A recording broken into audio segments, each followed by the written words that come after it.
Hey, I'm Sam Brace, Director of Product Education, and I am joined here with... Jenny Spoolma, and I'm a Product Education Specialist at Simpleview. That's right. And you are watching Great Job Client, which is a series that highlights some of the great things that clients do with Simpleview systems. Maybe they're innovative or just maybe they're using it really efficiently. We highlight them all here in this series.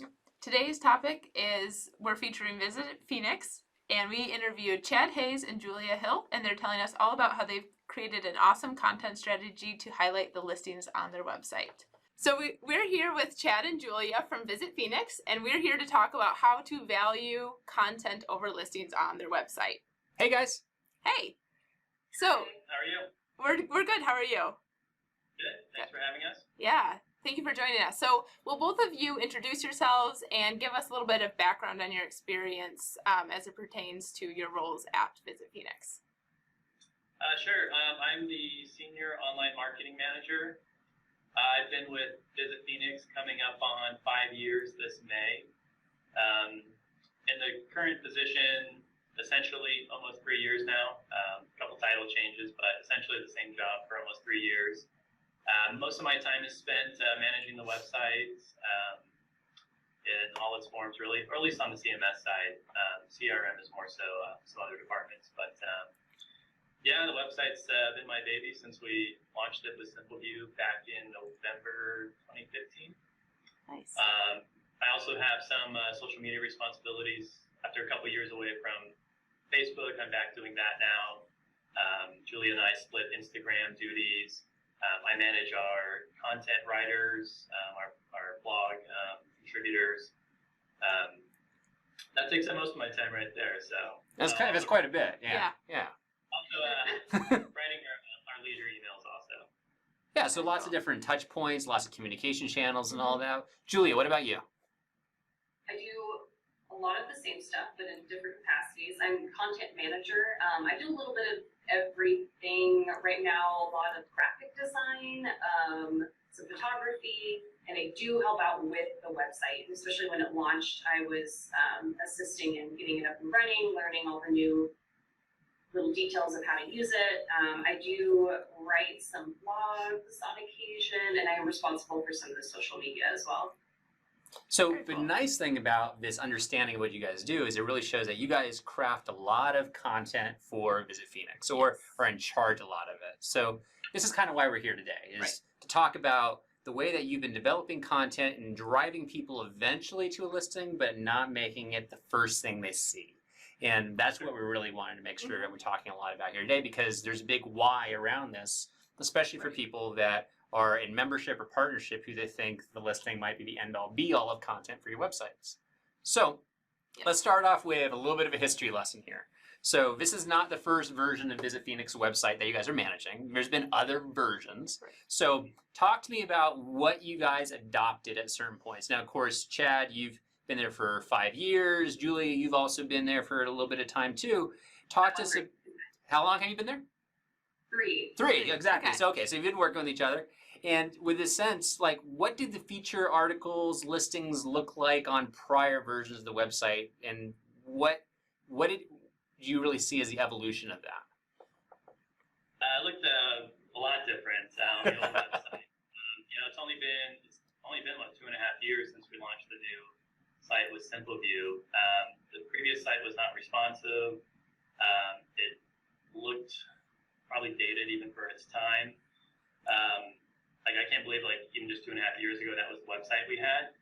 And I think what's also crazy is even just back in 2012, that website won Best DMO Website at Esto, kind of a big award. And it's like I cannot believe that as recent as 2012 that was winning the best website. I say that as somebody who spent 2 years working hard on it and trying to make it the best it could be. But like I said, it wasn't responsive. We just didn't really have the features to make linking out to content easy. The blog was on a separate WordPress site, so there was kind of that distance between visitphoenix.com and the hot sheet blog on a separate WordPress site. A lot of pages the mobile site was barely a site really.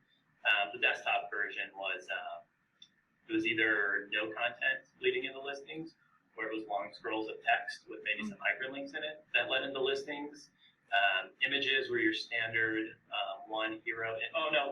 There's either one hero image or we did have like a scroll of images. Yeah, carousel in the header. Pretty standard, not that there weren't nice photos, but it was, pretty standard PR type photography. So not a ton of focus on content back in those days.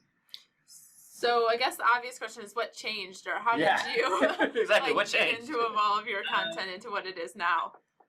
Well, when we first went to Simpleview, it took a while to wrap our heads around the tools that we had available. With the varieties of related content widgets. Even at the beginning, we didn't import our old WordPress blog over to the Simpleview site.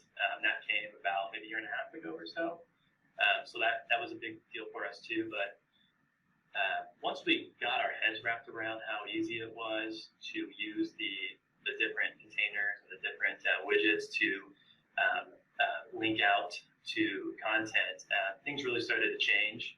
And I didn't even probably realize 2.5 years ago how important it was to have content ahead of listings. It wasn't something we had on our site. Still a lot of sites that didn't have it. But then you start hearing at conferences and from you at Simpleview the importance of content. Then it just kind of like flipped a switch. I'm like, okay, well we really need to go all in and basically vary the listings under the content that we have. So once we realized that, and once we really started to have our head wrapped around the tools available to us, is when things took off.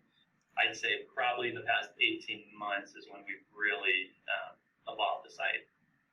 And then Julie, do you have anything to add to that? Yeah, I think having the tools and the functionality to create, and we already had that really great content on the website. I think that was one of the things is we may have upped some of our content creation over that time period, but we already had some great stuff. And now we were just able to finally put it in a place where it got a little more exposure on those main listing pages. Yeah, we had content. We had the two main content areas for us are the blog, and we also have our what we call PHX Stories. It's more like feature type writing.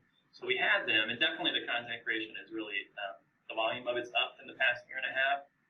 But we had that stuff even back to the old site, the PHX Stories started. But we just didn't really have a good way to feature it on pages, or we didn't realize how much we should be featuring it. Maybe we were still in that mindset that, listings on a website, that's what we need. So once we, realized all these things, we really starting to tail off here. Cut this part up, Jenny. But I'll just leave it at that. Cool. So it might be a good idea to show some people what some of the examples of what we're talking about. So then as we continue our conversation, people can kind of fit what you're talking about into what it actually looks like on your website. Totally agree.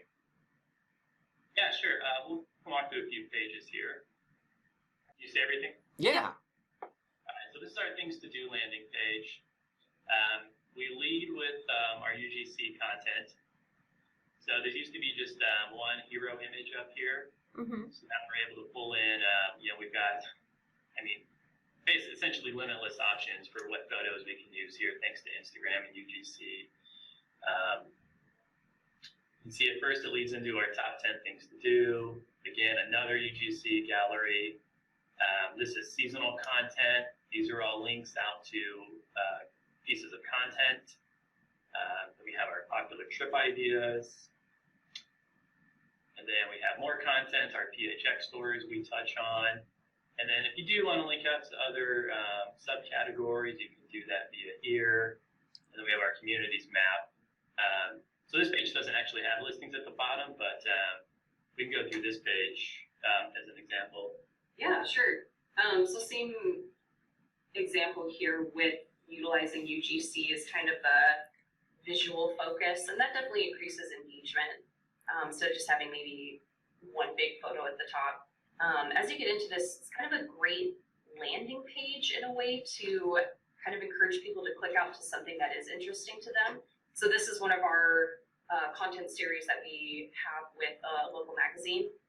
So we spotlighted some of the newer ones. They can click out on those. Those are more like roundup type.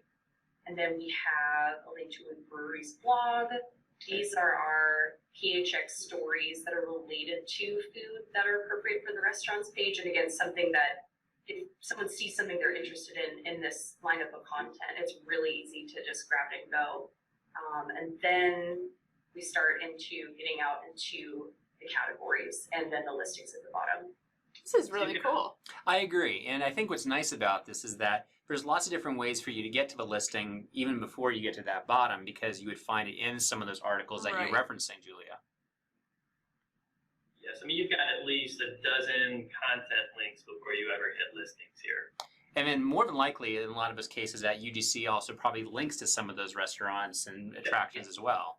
So where you see the purple, that's the call to action. So those click out to the wonderful. Listings. That's great. We definitely utilize the CTAs on a lot of pages. And so this is the main restaurants landing page. So this is that roundup. This is a new page I created. So from here, you click the whole series, you're going to get every roundup listicle type of content. Even this, I think, is really interesting how you are including and you're creating content that's already bundled into series, whether it's your PHX stories or these roundups or whatever. That even adds more ways to build on top of the content you're creating, but also get somebody to go from one to the next one, which is a really neat idea instead of creating tangent one-off content. Yeah, that's actually, I didn't think about this beforehand, but that does remind me, one thing Julie and I have done is, even before I came to Visit Phoenix, there was a lot of content that was like one-off restaurants, like, hey, we went to this new restaurant, or hey, we went to this restaurant. But in a destination of our size with thousands of eateries, we can't possibly get to a small fraction of them and blog about them. So I feel like it's kind of a weird thing to just have these rando restaurants that we feature. So we try to have everything in a roundup form or a listable form, or we do a series that can be bundled together. I think that's the way of reading and digesting content now too, is having like 5 best this or 10 best this. So trying to focus more on that kind of thing for our restaurants and food related blogs, any blogs really. So just calling them out one by one. Yeah, maybe in a smaller destination that would certainly work, but like a destination of our size, it's just, we can't possibly keep up with all the restaurants. I mean, wish we could go to that many restaurants, of course. Yeah. But, to do one-off pieces like that just doesn't make sense for us. Well, I think what's nice about this is it also shows understanding of your destination's cuisines too, because focusing on just what's new is so easy. But you're trying to say that we're an expert, we're a dedicated source. So if I'm saying these are the 5 places you should get a burrito at, as an example, this is not only saying that Visit Phoenix knows their eateries, but it's also a case where Visit Phoenix knows where to get this specific cuisine, which is actually hard to get really good outside of the Southwest. Right. So in that sense, I think it's nice because it's really also giving somebody choice too, because now it's like, well, that one's not close to me, but that one might be closer, or that one is going to be connected to that shopping center I want to go to. So I think there's lots of wonderful things that come from that approach. Yeah, if I could just show another thing on this. Of course. Please do. We're on the restaurants page. Like I said, the content is really stacked before you get to listings. And if you go to our subcategories here, again, anything that's with that subcategory, we got the UGC leading again, and then we've got, anything that's related to Southwestern and Mexican leads in. It's only 5, but still, we put that ahead of it. Even on something like, say, Italian pizzerias, it's only a couple, but still, it's 4 pieces of content. And then again, leading with the UGC that does have CTAs into it. So it's not just the main restaurants page, it's down in the subcategories too. Some categories just by nature are going to have less content than others, but we do stack that even down on the the 3rd level pages. It gives people a lot more options and inspiration. Right. So what I can see this being a question that other people watching this might have is, if they're in a situation where maybe they're not currently doing this, do you have like a minimum number of stories or feature articles or content that you would display if you were creating a new page? Like, is there background work like that they should develop a lot of the content before implementing a strategy like this? Or what's your opinion on that? I think 2 would probably be the minimum. We also have, I'm going to bounce back in here and share again. See on our main restaurants page, if you go down to the listing, you'll see that there are a number of subcategories here. But, only some of them hardly have any listings in them. So I think like bakeries and sweets maybe. I'm not sure that's a fair amount, but some of these they don't have enough members to warrant their own subcategory landing page under here. So that's something we take into thought too. Like the international page, I don't even think we had that one for a while, but we added more members and we added more content with that. We had the 3 of these. These are all, I think, just in the last 6 months. Yeah, and were these inspired by having them on the international page? Was that something that or was that just kind of in the series we wanted to cover these topics anyway? No, at some point we went through and did international page. International page could use some content and right. know how we can create that. Yeah, so we reach out to our contributor. I'll click into here just to give them a shout out too. So Bite Magazine is a local foodie website. They do monthly, 1 to 2 posts a month for us. So it's good press for them. It kind of gives us, what's the word I'm looking for? A little expertise, I guess. We can say like, hey, the local foodies at Bite Magazine do these for us. And also, again, you can always, share their entire series too, if you want to do that. So again, that goes back to wrapping it up into a series. But yeah, we realized like, okay, we have this international page. We've got some more list members, which is nice. We got the UGC, which is good. But hey, Bite Magazine, I need like 2 or 3 posts regarding international food over the next few months. Can you do that for us? And I think this is a good thing for you pointing out, Chad, because this is showing that this isn't something where like you and Julia are creating every single piece of content for the site. You finding help when you can get it. And that's something that Jenny and I constantly preach is like, look for guest bloggers, look for people that are local in the community. You're just working with just a magazine that's kind of in that same vein though. Someone that knows that subject matter really, really well. Tell me about like that type of investment. How are you managing those types of bloggers or those types of magazine authors? Is there anything that you would recommend for DMOs if you were to take this type of strategy to help build content before listings? I will say that most of this was in place before I took it over, but I have continued it for the past couple of years. So Bite was, I think somebody who worked here knew them, and so that kind of led into an agreement where they were doing 1 post a month. I don't even know if it was 1 post a month, might have been less than that, but they do even more content now for us.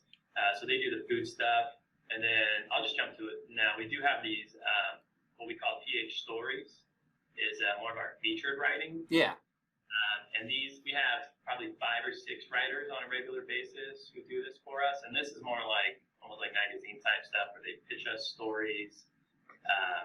Actually, I don't think we didn't really come up with too many of the topics for PHX Stories. This is more so like if you were in a magazine and writers are pitching you stories and you review them and decide if it's a good idea or not. So if I was clicking to one of these, it's by, this one's by Nora, and her bio is down here at the bottom. So people do get to know something about her, and again, you're lending that expertise to it. Very cool. Yeah, and then we also just recently started I don't have anything pulled up right now, but we did recently start doing a local tour company, Arizona Outback Adventures, is doing outdoor related content for us. Now that's content Julie and I could do on our own probably, but we do like the idea of, hey, this is coming from, we can always frame it as these professional outdoor guides. Yeah, like they just did a mountain biking piece for us recently, and I can say with certainty I do not have mountain biking experience. Yeah. I'd love for somebody else to produce some good content on that with a little bit of authority behind it. So. And they're a member, so it's it's also good press for a member to get their name out there like that. I like that. Awesome. You're just relying upon the community and the help that we can get. Yeah, so I'm also curious because, especially with like your PHX stories that you said you're mostly getting story pitches to you. when you first started, how did that happen? Was it because your website was already beautiful and people were interested in it, that they started pitching you stories and you created PHX Stories, that brand? Or is it something that you decided we're going to create this and then you announced it and waited for people to come in? I think PHX Stories was the brainchild of somebody who's not with us now. Actually, he's still in the industry. He's at Arizona Office of Tourism. But he and, I also, we come from like journalism backgrounds and magazine backgrounds.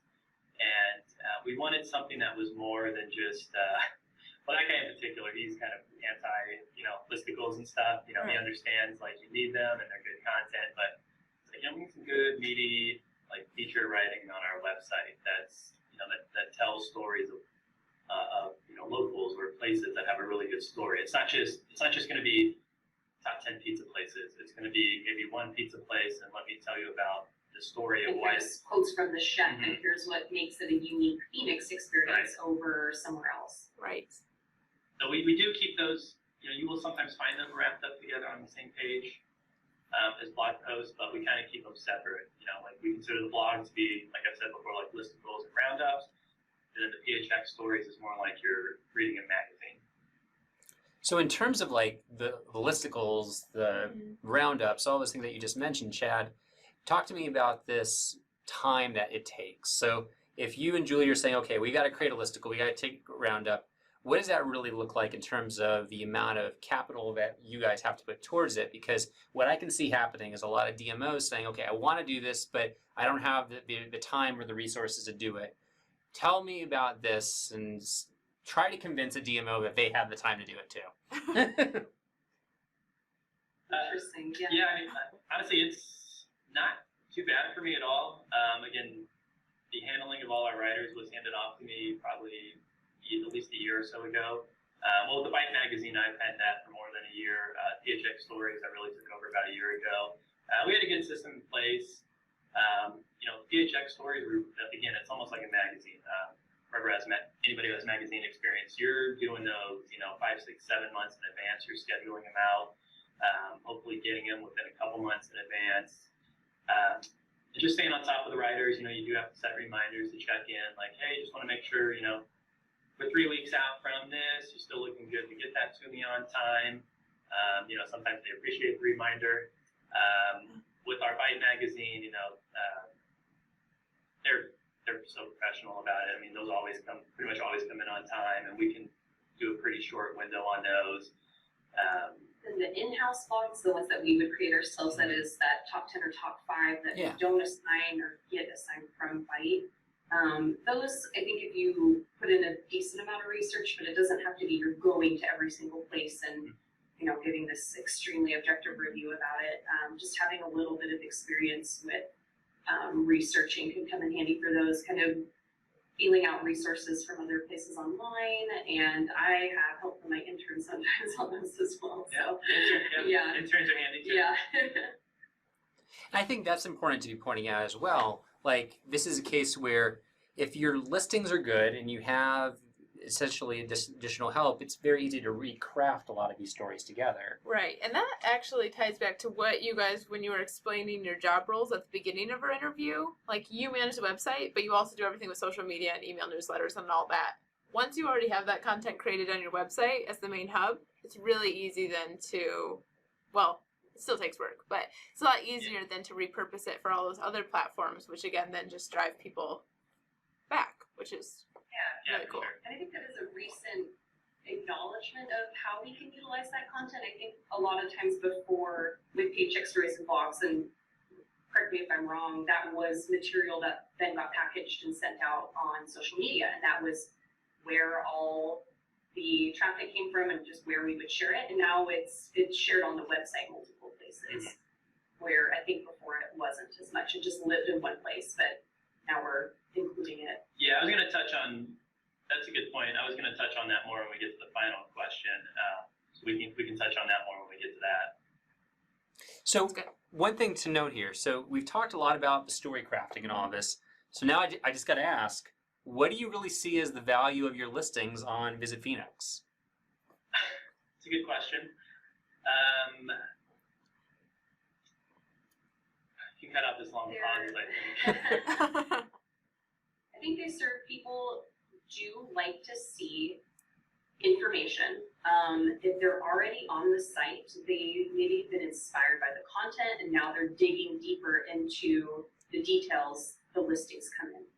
So the listings aren't where you find the information, and so we're hoping we have you on our site, you're already enjoying our content, then the value of the listings is now you're making that next step into finding the directions, getting the hours.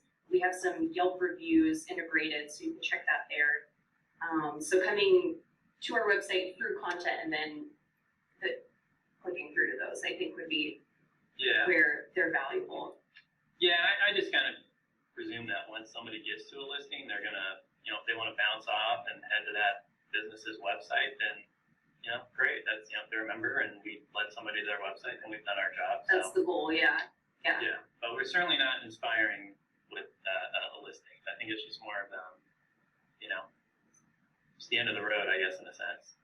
I really couldn't have said it better. I think the way that I've always envisioned the listing is that they should have been down the content funnel or the visitation funnel at a certain point before we get to it. And I think, Julia, you really articulated that well, is that you want them to be inspired by the time they hit the listing. So I think that's definitely the way to look at it. I'm glad that we see it the same way.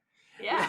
With that said, somebody that I know that might not see it the same way are your members and partners, because they're the ones that ultimately are really attached to those listings. Now, of course, they're also very attached to the stories. Talk to us about, have you gotten any feedback from members or partners about your approach that you've taken over these 18, 24 months of this? Have they seen any differences on the type of visitation they're getting or the type of questions they're getting from the tourists? Yeah, so we haven't had negative feedback about the dominance of content over their listings. I think it might be because the analytics to the listings haven't really been affected as a result of that decision. It wasn't the content is stealing all of these clicks away from the listings. So there hasn't been really any negative feedback or objection to that. I can't think of. Yeah, there's definitely been, obviously certain departments have more of a keen interest in listings, and I think there's more importance in them, I suppose. And, I kind of touched on it earlier. Relatively speaking, the evolution of the site has been kind of quick. 18 months, even we've really ramped it up in the past 10 to 12 months of really front-loading the site with content and pushing listings further and further down. But it's the best practice, and we do have analytics on our side too that show that it's actually good for the users, and probably a little better for some members, or anything like Julia said, not really a change in listings views. That's excellent. I think so as well. Yeah. So one of the things that I also want to talk about is that when we were talking back and forth, Chad, before we were to start this interview, you were talking about the wall of text and why you thought this was such a bad thing. And I know when you went and showed the example, you were like, okay, we broke it up with some UGCs, some feature collections, we have a map. Why do you think that is so important compared to just delivering an article of text? I think it's just Attention span on mobile phones. The way the world is now with attention spans. It's just the wall of text just doesn't do it. I mean, how many people really enjoy I don't have any numbers on it, like any studies off the top of my head, but I'm sure there's studies that have been done of if you're scrolling, you just see text, how quickly do you bounce off of it? 2 swipes in half a second maybe. Especially in a situation, a scenario where people are looking for travel inspiration. I think with DMO websites is especially true. If you're reading a long form article somewhere else for news, but our content, definitely having images to break it up is important for retention. Yeah, I can show a couple examples. Say this is one of our PHX Stories, Renaissance on 7th. It's about this new restaurant row. So, and even though it says PHX Stories, it is somewhat of a listicle. But again, with this one, every restaurant mentioned gets a UGC gallery. And that's really That's really important cool. because Yeah. when you're saying UGC, of course, this means user generated. So now this is indicating that these are people who have had real life experiences. This isn't necessarily shown with the sheen of like a professional photographer and hundreds of Right. dollars behind each shot. So I like that approach too. Especially for something like a restaurant. Like, you want to know that when you get your food, it's going to look Hmm. like other people's food, not like this professional picture that got taken of the food. Absolutely, absolutely. Right. So another one would be, I guess this micro hoods one. You know, again, this has more copy in it, but again, we break it up with the UGC. So it starts with an image. You get a couple paragraphs in, you get one UGC gallery, then you get another one. I think just two on this one, and then in the related content that also has images. One thing to touch on is, we look at UGC as content in a sense. It's not just something for the headers. It's we do think of it as a piece of content that's leading into it. Especially it's helpful with the CTAs in it. Rather than hyperlinks and text that may not stand out, a CTA on a engaging image, I would think does stick out more to people. So when we talk about front loading pages with content, we're not just talking about links to content. We're talking about the UGCs also. Now, let's keep on that same thread of UGC here. Okay, so UGC, the way that most organizations are probably going to be able to do it really well is to understand what hashtags and what user handles that are really going to be making a difference. Talk to me a little bit about strategy as you're trying to craft content that's going to inspire, get people to finally get to that listing and be actionable. What type of hashtags are you looking for? How did you come up with that research? Talk to me more about that. We are definitely focused on the location. I think with our destination, scenery is such an important factor that we have just pulled in every imaginable location with some scenic value in the area to build this repository we can choose UGC from. The locations also help us find all those restaurant photos. So less of the hashtag, less of the experience, and more of the place. Oh, very interesting. What populates that? I'd say 99% of our photos come via searching by location. I would have never guessed that. Yeah, that's extremely interesting. Yeah, like my mind's being blown right now. I really hope that whoever's watching this is like, oh, this is totally a different strategy, because at least I don't think of it that way. So wait, so how did you come up with that concept then? Like, why did you decide to go location based? Like, what type of results were you seeing versus focusing on like the cuisine type or Hashtag users. Yeah. Yeah, I think it started with the necessity of replacing headers on the website. We wanted this variety to show on each one. And so the way we targeted it was thinking of all the possible places that were related to that page. So we have an outdoor biking page, or we have our Western food page. And so those locations that we could brainstorm that might fit into those categories kind of spurred all of the collection of all of the user-generated content that we're pulling in. Yeah, really, we have a standalone page for our hashtag, our MyPHX. So, we have, I'll pop back here, and so we do have MyPHX here, where we go through and we select a lot of just people that have used our hashtag, our MyPHX. But there's not a ton of variety in these, in a sense. It's a lot of scenic photos, a lot of desert trails. But if I need a header for a Mexican restaurants page and I'm only going to search our hashtag, probably not going to fill that header. That's a good point. Right. Searching, And how do you? Yeah, and what other Mexican restaurant specific hashtags are there in Phoenix? I don't know. Yeah. So That's it's 99% location. Yeah. If I could touch on one other thing, I was talking about using UGC as content. We have a couple pages where I think we do that well. So again, this is down into a subcategory. So if you're on our outdoors page, again, you're front looking at UGC, you're you're front loaded with content links before you ever get to listings. You also have a video on this page. So these click out to some main subcategories in outdoors. So we don't have any blog posts or content about tours. But what we do is, instead of this used to go just straight to listings. So now I'm like, well, we've got the UGC, let's use that as the content. So you have your by land gallery, your air gallery, your water, miscellaneous, and these do have the CTAs in them. And so this, I like to think that this picture is going to do a lot more for Fort McDowell Adventures than whatever you see down here when you get to Fort McDowell Adventures, who probably aren't there until like the 4th page anyway. So Right. we've got 1, 2, 3, 6, 11, 15 plus members And just in this gallery. we change these out on a rotating basis, so there's a lot more chance for this really engaging visual content to swap out and have a new listing be in the CTA spot.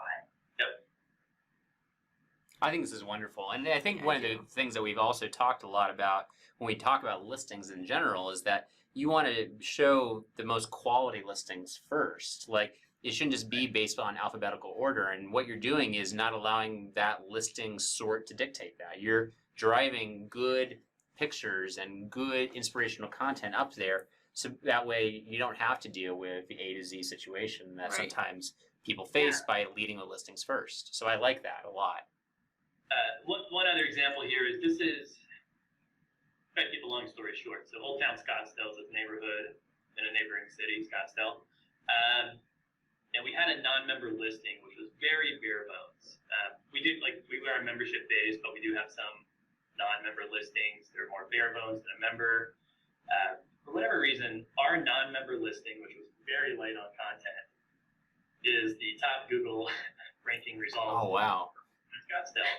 And so we literally get probably 40,000 Yeah. views a year It's on this crazy. page. That's We have insane. 40,000 people going to this page every year, and the page sucks basically. So what can we do? So we made a content page for it instead. So we deleted the non-member listing. Redirected that very precious link in Google yeah. search results. And again, we just use a UGC gallery. Like it's too much. It's too much of a changing neighborhood. Businesses come and go all the time.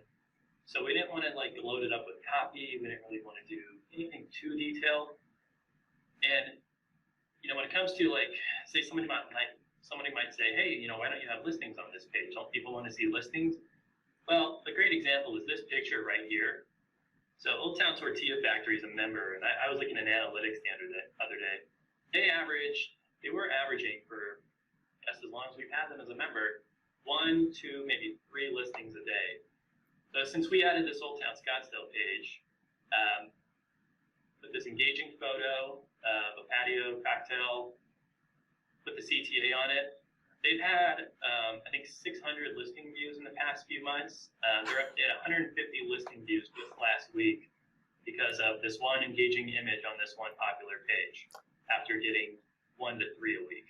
So this idea that you're not going to get listing views because you're front loading with content UGC is just wrong. Right. There's even sometimes a lot more value in having content or images that can do the same thing. For sure. What you just said is huge. That's a Yeah. fabulous Yeah. point. Yeah. And that's a really good tie to talk about the goals that you've been achieving with this approach, is that this is going to be a case where if you've actually done the opposite effect, put the Old Town Tortilla listing first, it wouldn't have had the same result. So I think that's huge. Yeah. Huge. Yes. And again, we'll rotate those pictures on I don't know what that page is, what the lid's on, but we'll rotate that in and we'll put another member in that spot too at some point. So try to share it well too. That's a great thing about having UGC as part of your content rather than just hero images or single images is that is one thing. The only thing we really don't hear from members too much on our website. I don't know if it's different from other destinations, but we really don't get too much feedback. Really, the only feedback we've ever gotten is from hotels who want their image in the hero shot. And it was like, oh, we rotate it, monthly for the hotel. sells because everybody wants their image. And now we can be like, oh, I've got there's 8 Yeah. options for you to be on our Right. It's awesome. 6 to 8 spots that I Yeah. can easily rotate 3 to 4 times a year. So everyone gets, it's easier to, get everyone in the mix now. Wonderful. All right, so we Yeah. have lots of different strategies we've talked about here. We've talked about making sure to break up your content with various different types of content. We've talked about not leading with the listing first, incorporating UGC. There's lots of things Sourcing we have from here. other Yes. organizations or other writers. Yeah. So now that we have all of these tactics that are part of your overall strategy, what is like the main piece of advice? Like if you were say you were starting a brand new DMO and you're like, all right, how would we do this there? What would you recommend? So that way other DMOs can see, okay, if I had to take a first stab at revising my content strategy, what do you think they should make the investment in first? Sure. So my big thing on that is when you publish a piece, whether it's a blog post or you do something like feature content pages like we do with our PHX Stories, don't just hit publish and leave it there. You've got to take that piece and put it on every single page imaginable that it makes sense to put it on. So if you've got your, best hikes in Phoenix page or blog post, don't just leave it buried in a blog module somewhere. Like, yeah, you're going to share it on social media, maybe in an email too, but when it comes to website presence, put it on the outdoors page, put it on the hiking and biking subcategory page if you have that, put it in the related content of every single other blog post that it makes sense to, put it in the bottom there for related content for it. Don't be afraid to oversaturate. And well, you're not going to oversaturate the site because that was something I used to be worried about. I'm like, well, I can't have this on 10 pages, Maybe people might think it's weird to see it on 10 But the average pages. user won't be on all 10 pages. Right, and then I'm like, oh, wait a minute, Yeah. mobile users on 2.5 pages, Right. desktops on 4.5. Like, they're not going to see that, they're not going to know it's on a dozen pages. So, yeah, just put it everywhere you can put it. If I can say one other thing for, this is in the blog module, the Hot Sheet blog. Something we custom made, I don't know if it's available to everybody now or not, but it used to be, Sam, you can correct me if I'm wrong here, but it used to be it was just your chronological feed was all you had. And you could also put some stuff over here too. But what we have is, this is all, I'm not in our CMS right now, but you can see in our CMS that all of this, these 4 links, and this is a custom panel. So we can put, we call it the what's hot. We can put 4 links, 6 links, whatever, of either new stuff, seasonal stuff. We've got the Valentine's Day here. We got the March post, hikes for beginners. This was a popular recent post. So we have this custom panel that allows us to feature X amount of blog posts before we ever get into the chronological feed. So if you're on the Simpleview blog module, I do recommend asking your account manager about how to get that custom panel at the top of your feed. I think a lot of the content that lives on the blog is evergreen. There's a few weekend event ones and holiday related roundups that do get old, but we try to keep all that content accessible and relevant no matter how you get to it here. It should be, regardless of when it was posted, it should be useful. Yeah, so if say for example my hiking thing, so it's, you go to the outdoors page, you get best hikes in Phoenix. What if you click on trails for beginners? Go down to related content. You get the best hikes in Phoenix. Yes. Right. Go to desert exploration essentials. You get UGC, of course, to stop there. You get, well, not best hikes in Phoenix, but you do get, 3 other We related gotta go ones. back So to beginners. there's our beginner guys again. So, you're always, use that related content. And I will say the blog module, to be honest, the blog module was probably a little lacking in features when we first switched over to it. But with that update several months ago, that allowed us to add the related content widget to the blog. I mean, that day that went live, I jumped in and spent a week adding related content to probably 70 or 80 blog posts. I think there was a lot of leaving the page, it bounces off the page in analytics before, so we're hoping by having that related content at the bottom with relevant stuff that keeps people moving through. Yeah. So that was a big thing for us. Use that related content widget. And you're saying like if I was like starting up a DMO, like I go periodically to the Simpleview customers page, pick out like 10 random websites, just because I like to see what people are doing, see if there's any inspiration. And That's totally fair. I've done that before too. I'm like, I need some blogs to publish. What are other people doing? I love it. Do that. But what I noticed is I have come across some DMOs who they've got blog content. I know it's there. I know they've got a bunch of dining content. And then I go to their restaurants page and it's a paragraph, a copy that leads to the listing. Like, I know you guys have dozens of blog posts, like load that page up with those. So that's my big piece of advice is load that content ahead of your listings on those pages. Don't just leave it hanging in the blog module. Your own website is your best referral system to those pieces. I think it's amazing advice. Yeah. Yeah, Julia, do you have any other piece of advice that you would say is your main thing? On the vein of refreshing or like looking back at your old content, making sure that it is something that is relevant all the time. I think we might be prone to letting things get lost and outdated, and that stuff still lives there, and maybe it's still linked somewhere on the website. So make sure that you are checking on your content and making sure you can even repurpose it too if it's been a really long time and some of the info is old. I think we've done that with a few in the past, but yeah, and that, hey, look, brand new content. Yeah, and again, that's where interns can come in handy. Yeah, if you've got spare time, Yeah. making sure that evergreen content stays updated. One thing we do is like once, say like the springtime events have all passed, on our spring events blog, we'll go in and say 2019 dates to be determined or to be announced. Yeah. So at least those people know, like, hey, if it's they come across it in October. They're thinking all the way ahead to a spring event. At least they know that, like, hey, we're probably coming back to this to update it, and we update it periodically when we can.